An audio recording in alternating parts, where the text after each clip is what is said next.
Christmas ദിനത്തിൽ ചിറയിൻകീഴിൽ യുവാവിന് ദാരുണാന്ത്യം.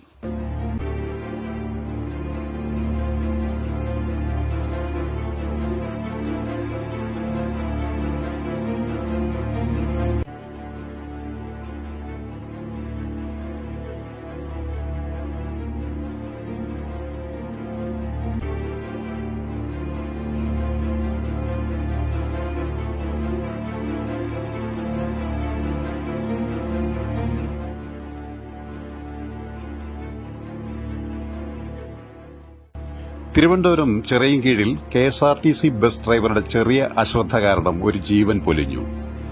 ക്രിസ്മസ് ദിനത്തിൽ രാവിലെ 7:30 ഉത്തർപ്രദേശ് ലക്നൌ സ്വദേശിയായ 36 വയസ്സുള്ള ദേവി പ്രസാദിനാണ് ദാരുണാന്ത്യം സംഭവിച്ചത്. വലത് കാലിനും കൈക്കും സ്വാധീനക്കുറവുള്ളയാളാണ് ദേവി പ്രസാദ്.